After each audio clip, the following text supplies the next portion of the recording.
দুপুরের মেনুতে গরম ভাতের সাথে যদি পোস্ত থাকে তাহলে আর কিছু চাই না। আবার সেই পোস্ত যদি ডালের বড়া দিয়ে হয় সেটার ব্যাপারই আলাদা।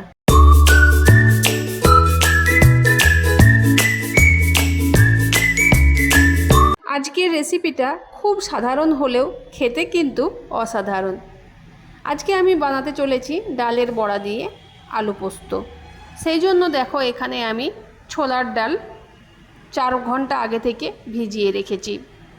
তোমরা চাইলে সারা রাত ভিজিয়ে রেখে দিতে পারো, আমি 4 ঘন্টা আগে থেকে ভিজিয়ে নিয়েছি। একটা মিক্সিং জারে নিয়ে নিয়েছি সব ডালগুলো, নিয়ে নিয়েছি কিছুটা পরিমাণে লবণ আর 2টো কাঁচা লঙ্কা।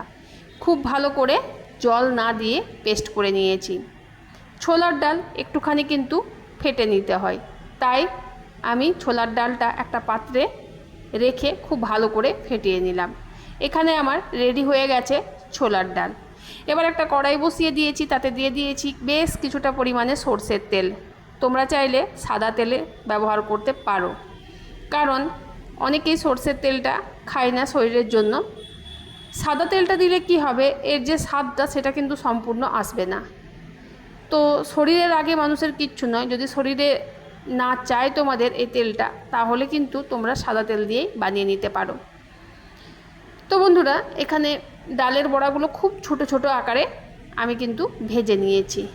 একবার দিয়ে দিয়েছি কড়াইতে অনেকগুলো, এক ব্যাচ খুব ভালো করে আমি ভেজে নেব, তারপর আরেকটা ব্যাচে আমার কমপ্লিট হয়ে যাবে ডালের বড়াগুলো ভাজা। ডালের বড়ার এই রেসিপিটা তোমাদের কেমন লাগছে কমেন্ট করে কিন্তু জানিয়ে দিও। পোস্ত আমাদের সবার প্রিয়, বাঙালিদের পোস্ত ছাড়া চলেই না। কিন্তু সেই দুপুরের লাঞ্চে যদি শুধু পোস্তর বদলে ডালের পোস্ত থাকে, তাহলে তার স্বাদটা কিন্তু অন্যরকম হয়ে যায়। তোমরা চাইলে এই বড়াগুলো ভাজাও খেতে পারো, আমি কিন্তু এখানে আজকে পোস্তর সাথে বড়াগুলো দেব। সেই জন্য দেখো আবার কড়াইয়ে একটুখানি তেল নিয়ে নিয়েছি, একটুখানি 5 ফোড়ন দিয়েছি আর সামান্য পরিমাণে হলুদ দিয়েছি। তারপর ছোট ছোট করে কেটে রেখেছিলাম যেভাবে পোস্তর আলু কাটতে হয়, তারপরে খুব ভালো করে পোস্তর আলুগুলো কিন্তু এখানে আমি ভেজে নিচ্ছি। বেশ একটু কড়া করেই ভাজবো, যাতে লালচে কালার চলে আসে। কড়াইয়ের মধ্যে এভাবে যদি ভেজে নেওয়া যায় তাহলে সেদ্ধ হতে কিন্তু বেশি টাইম লাগে না, মানে ভাজতে ভাজতেই সেদ্ধ হয়ে যায়। দিয়ে দিয়েছি এখানে আমি আরও একটা কাঁচা লঙ্কা, আর দিয়ে দিয়েছি পরিমাণ মতো লবণ। ভালো করে মিশিয়ে আমি অর্ধেকটা পোস্ত কিন্তু এখানে দিয়ে খুব ভালো করে কষিয়ে নেব কড়াইয়ের মধ্যেই। পোস্তটা দিয়ে কিন্তু ফোটাতে নেই, আর এখানে আমি পোস্ত দিয়ে কষিয়ে নিচ্ছি। ভেবে দেখো স্বাদটা কতটা পরিমাণে ভালো লাগবে। এইভাবেই কিন্তু তোমরা এই পোস্ত রেসিপিটা বানিয়ে নেবে। তারপর একটুখানি ঈষৎ উষ্ণ গরম জল কিন্তু এখানে আমি ব্যবহার করেছি। যতটা পরিমাণে জল দেওয়া দরকার আলুগুলোর মধ্যে, ততটা পরিমাণে জল দিয়েছি। আলুগুলো খুব ভালো করে সেদ্ধ হয়ে গেছে।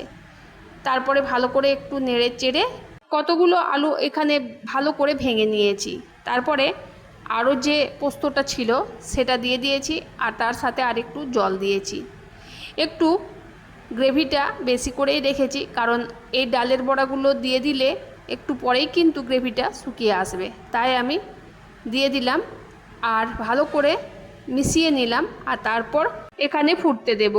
খুব ভালো করে ফুটে উঠলে আমি দিয়ে দেব 1 চামচ মতো সরষের তেল, তারপর আবার মিশিয়ে নেব।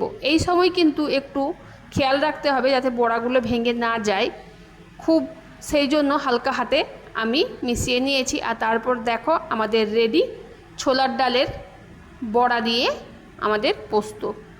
আজকের এই রেসিপিটা তোমাদের কেমন লেগেছে কমেন্ট করে জানিয়ে দিও। বন্ধুরা, কোথা থেকে আমার ভিডিওটা দেখছো সেটাও একটুখানি জানিয়ে দিও। আর যদি কোনো নতুন ভিডিও দেখতে চাও, নতুন রেসিপি দেখতে চাও, আমাকে জানিও, আমি অবশ্যই নিয়ে আসার চেষ্টা করব। টাটা বন্ধুরা, বাই।